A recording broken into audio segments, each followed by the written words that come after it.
सरकारों के बदल जाने से एक अजीब सी, जैसे कि एक घास मंडी सी हो गई है, हर आदमी चिल्ला रहा है। यदि आप जिंदा हैं तो आपके साथ आपका वो चीज भी जिंदा होनी चाहिए जिससे आप बनते हैं। कश्मीर में था मैं, वहां मैंने किसी के हाथ में अखबार नहीं देखा। तो टेक्नोलॉजी के परिवर्तन के साथ मीडियम बदल जाएगा, मीडिया वैसे ही रहेगा। क्योंकि नारेबाज बहुत हो गए हमारे यहाँ, उनको पुरस्कार भी मिल जाते हैं जो नारेबाज है। असली सिक्कों की आड़ में खोटे सिक्के चलते हैं।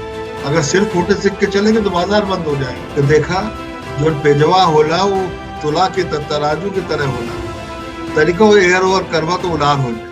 नमस्कार, मैं हूं आनंद और आप देख रहे हैं समाचार फॉर मीडिया। और आज हमारे साथ हैं लाइव हिंदुस्तान के प्रधान संपादक शशि शेखर जी। शशि जी, आपका बहुत बहुत स्वागत है हमारे इस कार्यक्रम में। Thank you very much Anand, thank you very much. Sir, मेरा पहला सवाल आपसे ये है कि चूंकि हमने एक सीरीज स्टार्ट की है जहां हम ये चाहते हैं कि मीडिया के जितने भी बड़े बड़े लोग हैं उनके बारे में लोगों को पता चले। हमारा उद्देश्य ये है कि जो गूगल आपके बारे में नहीं बता सकता वो हम लोगों को आपके बारे में बताएं। तो मेरा सबसे पहला सवाल सर आपके प्रारंभिक जीवन को लेकर है। आपकी स्कूलिंग, आपकी एजुकेशन कहाँ पे हुई सर? मेरे पिताजी गवर्नमेंट अधिकारी थे, तो मैं बनारस में पैदा हुआ। उस समय वो बनारस में पोस्टेड थे। फिर उनका ट्रांसफर देवरिया हो गया, तो देवरिया में पहली बार स्कूल गया। वहां से वो मिर्जापुर आ गए, तो मिर्जापुर में की स्कूल की स्मृतियां हैं मुझे। उसके बाद उनका ट्रांसफर इलाहाबाद हो गया, तो मैं इलाहाबाद पढ़ता रहा। फिर वो आगरा आ गए, मैनपुरी गए तो वहां पढ़ा, फिर आगरा आ गए, उनके साथ साथ चलता रहा। बाद में वो बीएचयू उन्होंने ज्वाइन कर लिया था, तो मैंने बीएचयू से अंत में प्राचीन भारतीय इतिहास, संस्कृति एवं पुरातत्व में एमए किया। तो बस ये प्रारंभिक जीवन है। तो सर, आपने भारतीय इतिहास में एमए किया, तो मीडिया में कैसे आपकी एंट्री हो गई? हाँ, मैं मीडिया का कोई तसव्वुर नहीं था मेरे दिमाग में कि मैं जाऊंगा। और मेरे पिताजी पीआरओ थे, तो हम मीडिया वालों को जानते थे। हमारे घर में मीडिया को लेके कोई बहुत अच्छी बातें नहीं होती थी। ओके। तो मैं लिखता था उस जमाने में भी, नवभारत टाइम्स में आर्टिकल छपे, एक धर्मयुग में छोटा सा छप गया, और कहीं थोड़ा सा छपा। तो एक दिन आज अखबार के जो उस समय प्रोपराइटर थे, आज भी हैं, श्री शार्दुल विक्रम गुप्त, उनके दिमाग में आया कि ये कोई ऐसे मैच्योर्ड आदमी है जो बनारस से लिख रहे हैं। उन्होंने, हमारे संपादक थे श्री राममोहन पाठक, उनसे बात की।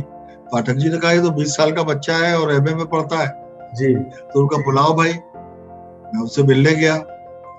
मैं 20 साल का था, वो 27 साल के थे। मैं उनको भैया बोलता हूँ, सभी उनको भैया बोलते थे जी। उन्होंने कहा आप अखबार में काम कर लीजिए। मुझे श्री स्वर्गीय अनिल अग्रवाल ने भी कभी कहा था जब मैं बीए में पढ़ता था। तो मुझे लगता था अखबारों में सैलरी अच्छी नहीं मिलती, मैं कुछ मुद्रा शास्त्र पे काम करके अजर अमर अविनाशी टाइप का काम कर लूंगा। तो भैया को मैंने मना कर दिया। उसके बाद फिर उन्होंने दोबारा बुलाया। लगता है नियति वहां ले गई थी। फिर अगले 20 साल में आज अखबार में काम कर। क्या बात है सर। तो मतलब बाई एक्सीडेंट जो हुआ वो एक परमानेंट चीज आपके लिए हो गई? मैं उसे बाई एक्सीडेंट क्यों मानूं? It was by design. ऊपर वाले ने डिजाइन किया था। हालांकि मैं कोई बहुत आस्तिक आदमी नहीं हूँ, नास्तिक भी नहीं, लेकिन ठीक है, ऐसे ही रास्ते बनते हैं। एंशियंट हिस्ट्री भी कोई कभी ऐसा तो है नहीं। एंशियंट हिस्ट्री मुझे अच्छी लगती थी इसलिए कर रहा था। पत्रकारिता करने लगा, वो भी मुझे बहुत अच्छी लगी। आज जो कुछ हूँ इसी की बदौलत हूँ। बड़ा शुक्रगुजार हूँ इस व्यवसाय का, अपने पाठकों का, अपने सुनने वालों का, देखने वालों का। उनकी बड़ी रहमत मेरे ऊपर है। अगला सवाल मेरा ये है कि सर, लोग हमेशा कहते हैं कि समय कभी एक सा नहीं रहता और बुद्धिमान आदमी वही है जो समय के साथ चले। तो जब आपने बताया कि जब आपने पहली नौकरी स्टार्ट करी, आपसे 20 साल की उम्र थी, आज आप लाइव हिंदुस्तान के प्रधान संपादक हैं, तो उस समय जब आप नौकरी करते थे और आज के जो युवा नौकरी कर रहे हैं, वहाँ उस समय को और आज के समय को आप कहाँ पे देखते हैं? आपने 2 प्रश्न पूछे। पहला ये कि समय एक साथ एक जैसा नहीं रहता।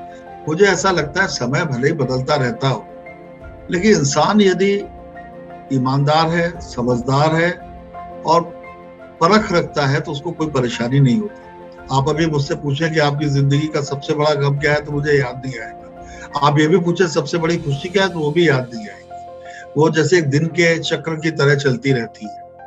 तो कोई हम बाद में कहानियां बनती हैं लोगों की, लेकिन ये कहानियों में मेरा यकीन नहीं है। एक यात्रा है 40 वर्ष की, वो करता रहा, यहाँ तक पहुंच गया। और वो यात्रा है जो अनवरत जारी है। कभी उस यात्रा के बस कुछ चेहरे बदल जाते हैं। जी। जैसे एक समय में नौकरी जरूरी लगती थी बच्चों को पालने के लिए, अब बच्चे बड़े हो गए, वो अपना काम करने लगे। आज वो नौकरी से कहीं ज्यादा ऐसा लगता है जैसे कि मैं कुछ दे सकूं, मैं कुछ कर सकूं, मैं कुछ लोगों की जिंदगी में कुछ कर सकूं। अब आज मेरे एक सवेरे साथी कोरोना की वजह से बहुत डिप्रेस हो गए। उन्होंने मुझे एक मैसेज भेजा, मेरे क्लोज एसोसिएट है, तो मैंने उनसे कहा कि आप दफ्तर आ जाइए। मैं आता दफ्तर कम हूँ और लोगों को भी दफ्तर कम बुलाता हूँ, तो जितने और लोग आते हैं उससे कहीं ज्यादा मैं आता हूँ, लेकिन मैं उसूलन नहीं बुला रहा हूँ।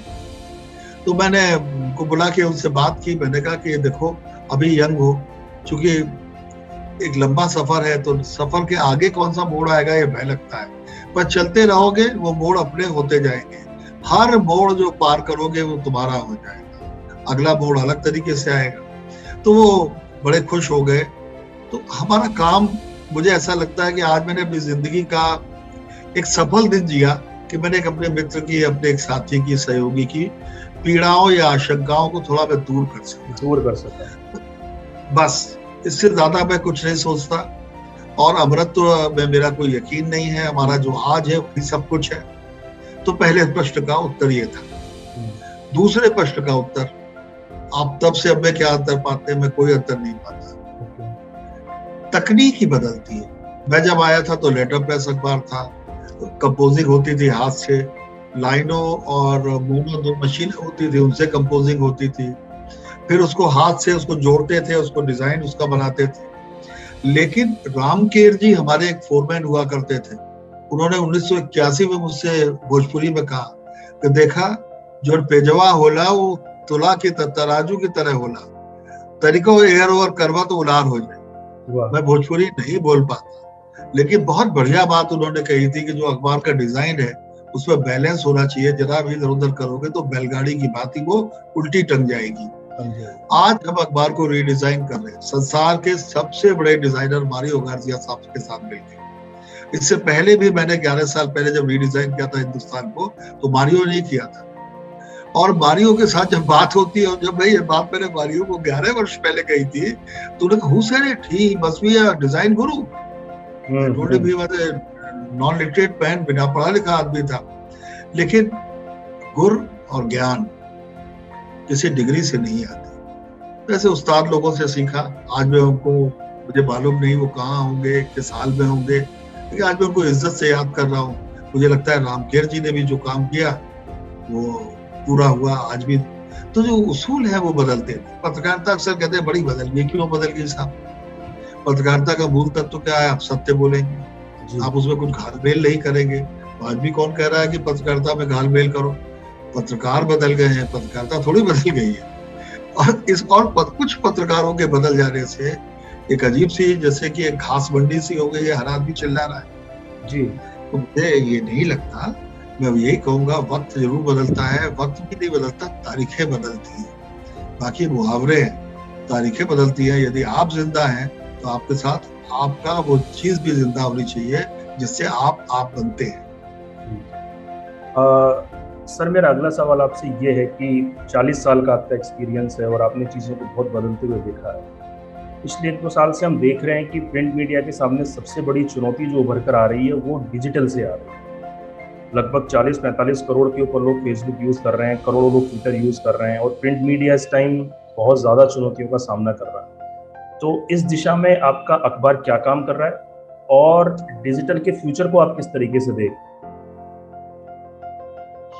1995 में जी इस देश के सबसे बड़े समूह, औद्योगिक समूह के एक बड़े एग्जीक्यूटिव थे जो कभी मेरे साथ काम करते थे आज अखबार में। उनसे मुलाकात हुई, उन्होंने अपने बॉस से मुलाकात करी। मैं 1995 की बात कर रहा हूँ, 1995 जब मोबाइल बहुत प्रचलन में नहीं थे, आ गए थे पर बहुत प्रचलन में नहीं थे, या हाँ आ गए थे। टेलीविजन में फटाफट न्यूज चैनलों का समय नहीं आया था, एक ही न्यूज चैनल था। जो कुछ थे अखबार थे। उन्होंने अचानक कहा कि शशि जी, आप अखबार से अपने को अलग कीजिए, अभी तो आप यंग हैं, अखबार का कोई भविष्य नहीं। 1995 2021 में बात कर रहे हैं जी। मैंने कहा क्यों? उन्होंने कहा देखिए एक दिन ऐसा होगा कि पर्यावरण में जो पेड़ है जिसकी छाल से पेपर बनता है वो सब नहीं कटने देंगे। तो आपके अखबारों का तो कोई भविष्य नहीं है, क्योंकि इसका कोई भी पर्यावरण से लेना देना नहीं है, इससे बड़ा नुकसान होता है और पेपर बनना बंद हो जाएगा। मैंने सोचा कि इतने बड़े आदमी हैं, जरूर ये बोल रहे हैं तो जरूर सच बोल रहे होंगे। नहीं, कोई और रास्ता नहीं था। मैंने आके अपने दोस्त साथियों से शेयर किया, अरे मित्रों अखबार को और ठीक से निकालते हैं, देखते हैं क्या होगा जी। उसके बाद 2000 आया। 1 जनवरी 2001 को बैठ के मैं ये सोच रहा था कि भाई मेरे पास एक ऑफर था एक 24 घंटे के चैनल का, उसके संपादक का, तो मैं जाऊं ना जाऊं उससे पहले सोच रहा था। ज्वाइन तो जनवरी में कर लिया था। मुझे लगा चलो नया मीडिया है, इसमें काम करते हैं, आज वो देश का सबसे बड़ा चैनल है, तो वहां काम करना शुरू किया। वहां भी यही था अखबार खत्म हो जाएंगे। लेकिन 1.5 साल बाद जब मैं दूसरे अखबार में काम करने गया, जस्ट आधी सैलरी पर, इसलिए कि मुझे लगता था कि मैं पत्रकारिता नहीं कर पा रहा जैसी मैं चाहता हूँ। टेलीविजन में पत्रकारिता बहुत अच्छी होती है, ऐसा नहीं है, लेकिन मुझे उस समय लगने लगा था। और ये तब लगने लगा था जब वो 1.5 साल कैसे थे, 9/11 हुआ, संसद पे हमला हुआ, गुजरात का भूकंप आ गया, नेपाल के राजघराने की हत्या हो गई, क्या क्या नहीं हुआ उस दौरान। तो मैं उस अखबार में आया। वो अखबार 8वें-9वें नंबर पे था। उसके मालिक कहते थे कि यार अखबार का कोई भरोसा नहीं है, भविष्य नहीं है। तो मैंने कहा साहब हम और आप एक दूसरे को बचपन से जानते हैं, चलिए कोशिश करते हैं। वो देश का 3रे नंबर का अखबार बन गया। फिर इस अखबार में आए, यहाँ भी मुझे बहुत अच्छे मैनेजर्स के साथ काम करने का मौका मिला, बहुत अच्छे पत्रकार थे। सभी पूछते थे 2009 में भी, 2010 में भी अखबार कितना चलेगा। मैं बोलता था यार मेरे रिटायरमेंट तक चलेगा, और मैं कोई 58 साल में रिटायर होने वाली चीज नहीं हूँ। तो देखो भाई 58 साल बीत गया, अखबार तो चल रहा है। लेकिन ये बात सच है कि चीजें समाप्त होती है। तो अब अखबार क्यों समाप्त होगा? अखबार इसलिए समाप्त होगा क्योंकि धीमे धीमे डिजिटल टेक्नोलॉजी उसकी जगह लेगी। कश्मीर में था मैं, वहां मैंने किसी के हाथ में अखबार नहीं देखा। 7 दिन में घूमा वहां पर। मैंने उससे पूछा लोगों से कि आप अखबार नहीं पढ़ते? उन्होंने खबर पढ़ते, टेलीफोन पे पढ़ लेते। तो अब एक वक्त बदल रहा है, डिजिटल मीडियम आएगा, और इसके साथ साथ अखबार की जो विज्ञापन की कैटेगरीज है, आप जैसे यंग पत्रकारों को इस बात को जरूर समझना चाहिए, वो शिफ्ट होती जाएगी। कुछ विज्ञापन देना बंद कर देगी क्योंकि डिजिटल मीडियम से वो अपनी बात को पहुंचा पाते हैं। सीधे आप तक लिंक भेजते हैं, सीधे आप तक मैसेज भेजते हैं, उनके पास डाटा है। आज की तारीख में डाटा एटम बम से भी ज्यादा शक्तिशाली है। बिल्कुल बिल्कुल। तो उन्होंने देखा कि साहब इतने बच्चों ने इंटर का इम्तिहान पास किया या करने वाले हैं, उनके ये नंबर है, सब पर उन्होंने लिंक भेज दिया, सबको उन्होंने अप्रोच कर लिया डिजिटली। तो जब ये होगा तो जाहिर है कि अखबार की एडवर्टाइजिंग कैटेगरी खत्म होगी। भारत में अखबार अपनी कॉस्ट का आधे पर बिकते हैं। तो अखबारों की मृत्यु मीडियम की मृत्यु नहीं होगी, अखबारों की मृत्यु सिस्टम की मृत्यु होगी जो अखबारों ने चुना कम दाम पर अखबार बेचने का। फिर टेक्नोलॉजी, जैसे कि एक समय था हम कभी सोच नहीं सकते थे कि किसी मशीन पे बैठ के हम और आप बात करेंगे। तब तो मशीन ही बोलते थे ना इसे। अब आप इसे लैपटॉप बोलो, कंप्यूटर बोलो, इसे कुछ भी बोलो, लेकिन हम बात कर रहे हैं, फ्लॉलेस बातचीत कर रहे हैं। तो टेक्नोलॉजी के परिवर्तन के साथ मीडियम बदल जाएगा, मीडिया वैसे ही रहेगा। तो आपका ये मानना है मीडिया वैसा ही रहेगा? मीडियम तो वैसा रहेगा कि आपको टूथ की आवश्यकता नहीं है जिंदा रहने के। वो तो है, आपको दवा की आवश्यकता है, शिक्षा की आवश्यकता है, सुरक्षा की आवश्यकता है, तो आपको सत्य की भी उतनी ही आवश्यकता है। सब कुछ असत्य हो जाए। बट सर एक चीज है जो हम बड़े बड़े संपादकों से बात करते हैं, वो एक चीज पे हमेशा चिंता जताते हैं कि यार ये डिजिटल मीडिया जिस तेजी से बढ़ रहा है, फेसबुक, ट्विटर, यूट्यूब वगैरह, फेक न्यूज की बहुत बड़ी आज एक प्रॉब्लम है। ऐसा है दोस्त की कोई नारेबाज बहुत हो गए हमारे यहाँ, उनको पुरस्कार भी मिल जाते हैं कि वो नारेबाज है जी। नारेबाजी करके धंधा है उनका। जर्नलिज्म में काम उन्होंने बड़े किए कि नहीं किए, इस पर बहस करने पर कोई तैयार नहीं है। लेकिन दूसरे जर्नलिस्ट ने कितने काम किए उस पर उनके पास बहुत ज्ञान है। तो मीडिया के बारे में भी बहुत ज्ञान है। मैं सिर्फ एक सवाल पूछता हूँ, फेक न्यूज होगा क्या? ऐसे में सही न्यूज बोलने वालों की कद्र नहीं बढ़ जाएगी? जितना नकली बढ़ेगा उतना असली की महत्ता बढ़ेगी। आप याद रखिए। Yes sir. और याद रखिएगा, बाजार का दस्तूर है कि असली सिक्कों की आड़ में खोटे सिक्के चलते हैं। अगर सिर्फ खोटे सिक्के चलेंगे तो बाजार बंद हो जाएगा। तो यदि मीडिया लोगों को कंज्यूम करना है तो असल नकल की पहचान जान जाते हैं, वो इतने बेवकूफ नहीं है। और आज क्रेडिबल जर्नलिस्ट के लिए काम की कोई कमी नहीं रह गई है। कमी उनके लिए है जिन्होंने अपना कोई उस तरह से अपनी कोई विशेषज्ञता नहीं बनाई, वो पदों के उस पर चलते रहे। मेरा अगला सवाल ये है कि पिछले 40 साल का आपका एक्सपीरियंस है और पिछले 4-5 साल से मीडिया में नेगेटिविटी फैल रही है। मीडिया के लोगों के ऊपर आरोप लगाया जाता है कि राजनीतिक गठजोड़ के साथ वो काम कर रहे हैं। कुछ गोदी मीडिया जैसी टर्म्स भी मीडिया में आ गई हैं। तो इनको देख करके हंसी आती है, दुख होता है, या फिर कहीं ना कहीं एक आपको पीड़ा होती है कि नहीं यार, एक कैसा समय देखने को हमें मिल रहा है? नहीं, कोई यात्रा है, यात्रा में इससे पहले भी बहुत खराब समय आया है, तो ऐसा नहीं है। इस यात्रा में कई मोड़ आते हैं। अगर किसी को तकलीफ हो रही है तो तकलीफ बयान करने को स्वतंत्र, कुछ लोगों का धंधा ही है तकलीफ बोलना। मैं आपसे बोल चुका, पत्रकारिता में कोई काम भले ही न किया हो लेकिन बोलते बहुत है, तो वो धंधा अपना चलाते रहे, खुशी की बात है। पत्रकारिता में उनका क्या योगदान है उस पर वो कभी बात नहीं करेंगे। मेरा बस इतना अनुरोध है कि एक यात्रा है, इस यात्रा में अगर कोई पड़ाव मुकाम है ये भी गुजर जाएगा। लेकिन आप ये याद रखिए कि हर तकलीफ के बाद, जैसे कोरोना के बाद कितने इन्वेंशंस हुए, कितने इनोवेशंस हुए, किस तरह लोग उठकर खड़े हुए, उन्होंने किस तरह अल्टरनेट तरीके से अपने को जिंदा रहने का रास्ता तलाशा। तो ऐसी महामारी है जो कि कभी आई नहीं थी, ऐसी महामारी, ऐसा वक्त किसी ने नहीं देखा था। लेकिन उसके बाद हम और आप दोनों अपना काम कर रहे हैं ना, तरीका हमने बदला काम करने का, तो हम मीडिया अपना रास्ता ढूंढ लेगा, एक बार फिर से सही रास्ते पर चल लेगा यदि वो भटक गया है। सर, मेरा अगला सवाल कोरोना पे ही था कि कोरोना काल हमने देखा और इतना बुरा समय हमने देखा, रेवेन्यू पे भी बहुत ज़्यादा फर्क पड़ा है अखबारों के। तो मैं आपसे यही जानना चाहता था कि कोरोना के बाद चीज़ें कितनी बदली हैं प्रिंट मीडिया में? देखिए, ऐसा है कि प्रिंट मीडिया को कुछ थोड़ी नहीं, बहुत कठिनाई का सामना करना पड़ा। उस साथियों को उसकी वजह से बहुत बड़ी तकलीफें उठानी पड़ी। लेकिन आज की तारीख में रीजनल अखबारों का सर्कुलेशन 90 से 99% तक लौट आया है। एडवर्टाइजिंग भी 80% से ऊपर लौट आई है। यानी कि वो बुरे दिन गुजर गए, पर ये बुरे दिन फिर आ सकते हैं। इसके लिए उनको अपनी प्राइसिंग पर जरूर गौर करना पड़ेगा, खासकर कवर प्राइस पर। ये फ्री फंड का अखबार बेचने का तरीका बंद करना पड़ेगा और उससे जो आप रीडर से बिल्कुल सीधा संवाद करो कि हम इसलिए अखबार की कीमत बढ़ा रहे हैं कि हम आपको ये चीजें दे सके, तो उसको आप कंटेंट पे लगाओ बजाय और चीजों। तो मुझे लगता है कि अगर ऐसा होगा तो अखबार भले ही न चले, लेकिन डिजिटल कंटेंट भी जो फ्री अवेलेबल है, इससे बड़ी परेशानियां है। आप देखिए, एनवाईटी या कोई भी फ्री कंटेंट नहीं दे।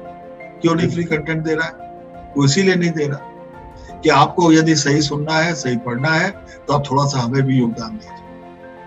सर, एक चीज़ यहीं से मैं एनवाईटी से मेरा सवाल जनरेट हो रहा है कि ऑस्ट्रेलिया में जो सरकार ने कानून बनाया कि आप अगर न्यूज़ दे रहे हैं तो आप जो ऑर्गेनाइजेशंस हैं, जो पब्लिकेशंस हैं, आप उनको पैसा दीजिए। तो एज ए एडिटर आपका भी ये मानना है कि भारत सरकार को इस दिशा में कदम उठाने चाहिए? जो न्यूज़ पब्लिशर्स हैं, जो गूगल पे लोग न्यूज़ देखते हैं, तो क्यों ना गूगल आपको भी पैसा दे, हमको भी पैसा दे? बिल्कुल बनानी चाहिए। यदि आज आपने समय अपना इतना लगाया है, आपकी कंपनी आपको कह रही है कि आप ये काम करें और ये कंटेंट कल फ्री उठाकर कोई डाल दे और उसके बाद फिर फेक न्यूज वाले उसी में से निकाल के अपने हिसाब से करें, तो गूगल से फ्री लेने पर भी रोक लगनी चाहिए और गूगल भी फ्री लेने में थोड़ा गुरेज बरते। जी, अब सर मेरा बस आखिरी सवाल आपसे यही है कि 40 साल का अनुभव है, कई ग्राउंड रिपोर्टिंग की है, कईयों के पत्र आप इतने संस्थानों में काम किया है, कई बड़े बड़े मुख्यमंत्रियों के आपने इंटरव्यू लिए हैं। कोई ऐसा किस्सा जो आपको आज भी याद आता है कि यार वो दिन? श्रीमती इंदिरा गांधी अचानक इलाहाबाद में 1983 में, मैं रिपोर्टर था जी। उस इलाहाबाद शहर में तब 4 या 5 रिपोर्टर होते थे। तो मैं स्कूटर से अपने घर की ओर जा रहा था, तो अचानक पीएससी का एक truck, Mrs S S Nehru की रिश्तेदार थी, एस एस नेहरू साहब कभी ब्रिटेन में राजदूत हुआ करते थे, हमारे हाई कमिश्नर हुआ करते थे भारत के। उनके यहाँ खड़ा देखा एक ट्रक और एक सर्किल ऑफिसर, रैंक का अफसर। तो मिस्टर आर.डी. तिवारी हुआ करते थे, रुद्रदत्त तिवारी। तो मैंने उनसे जाके कहा कि अरे तिवारी जी, आप लोग कैसे खड़े हैं, क्या हुआ, कुछ अनहोनी हो गई क्या? एजेंट बहुत ही मिसेज ऐसे थे। नहीं, आपको नहीं मालूम प्रधानमंत्री आ नहीं? भाई रात के 8 साढ़े 8 बजे तक तो किसी ने नहीं बताया, ये क्या अचानक प्रोग्राम बना? बोले हाँ अचानक बन गया। वो जो मैंने छापा उसके बाद वो कितना बड़ा स्कूप साबित हुआ वो एक अलग बात है, लेकिन मैं आपको आज एक ऐसा अनुभव बता रहा हूँ जो आज की युवा पीढ़ी सोच नहीं सकती। तो श्रीमती इंदिरा गांधी आई, उनके साथ कुल 2 लोग थे। एक तो थे उस समय के मुख्यमंत्री श्रीपति मिश्र और एक थे विश्वनाथ प्रताप सिंह जी, क्योंकि वो इलाहाबाद के थे। वो दोनों बरामदे में आते जाते रहते थे, बाहर वो कुछ अपना अंदर बैठी थी अपनी जो बुजुर्ग रिश्तेदार थी उनके पास। तो जो गेट था वहां पे पुलिस वालों ने हमें रोक दिया। पुलिस बहुत कम थी, वही एक ट्रक पीएससी था, एक आध 2 अफसर और आ गए। तो हम लोगों ने बड़ी जोर जोर से श्रीपति मिश्रा को आगे, अरे मिश्रा जी सुनिए हम लोग पत्रकार है। मैं अकेला था, उसका एक और उधर से निकल रहे थे, वो भी खड़े हो गए। फिर एक तीसरे सज्जन और आए। तो अगर 5-6 पत्रकार थे तो उसमें कुल 3, क्योंकि मोबाइल का समय नहीं था तो कुछ जानते ही नहीं था कि मिसेस गांधी आई हुई है। मैंने उससे कहा कि वो खड़े थे, हम लोग पत्रकार हैं, जरा मिसेस गांधी से मिलवाइए हम लोग। तो जब ज्यादा चीखे चिल्लाए तो श्रीपति मिश्रा आए, उन्होंने कहा ठीक है मैं बात करता हूँ। फिर वो चले गए अंदर। जब वो बात उन्होंने की, हम लोग खड़े रहे। जॉर्ज टाउन में उनका बंगला था और वो बड़ा सा बंगला था, 100-150 मीटर की दूरी रही होगी हमारे और पोर्टिको के बीच। मिसेस गांधी बाहर निकली, गाड़ी का दरवाजा खोल के वो बैठ रही थी, खुद नहीं खोला किसी और ने था, बैठ रही थी। तो अचानक श्रीपति मिश्रा ने कुछ कहा, अच्छा बुलाओ। तो हम लोगों को देखा, उन्होंने ये इशारा किया हम लोग। तो मैं सबसे आगे गया। मैंने 4 सवाल सोच रखे थे, मैंने उनसे पूछे। बहुत बड़ी बाढ़ आई हुई थी उस समय। तो उनसे जब बात हुई तो उन्होंने जवाब दिए खटखट। अचानक मेरी ओर देखा, तुम ब्यूरो चीफ हो? जी मैं इलाहाबाद का ब्यूरो चीफ। अच्छा, देखने में तो कॉलेजिएट लगते हो, क्या उम्र है तुम्हारी? तो मैंने कहा 23 साल। अच्छा मैडम कहने का कोई उस समय दस्तूर नहीं था, इंदिरा जी या श्रीमती गांधी। आजकल ये सर बोलने लगे पत्रकार, तब नहीं बोलते थे किसी को। तो अच्छा तुम 23 साल के हो तो ब्यूरो चीफ हो? अच्छा ये बताओ तुमने पंडित जी की किताब पढ़ी है? तो मैंने कहा जी मैंने उनकी किताबें पढ़ी है। और देखो ऐसा है कि मैंने पंडित जी का नाम इसलिए नहीं लिया कि मेरे पिता थे या वो थे प्रधानमंत्री थे, पंडित जी पत्रकार थे इसलिए लिया, तो पत्रकार हो। और देखो यहाँ पीडी भी पत्रकार थे, पीडी टंडन साहब के लिए उन्होंने कहा।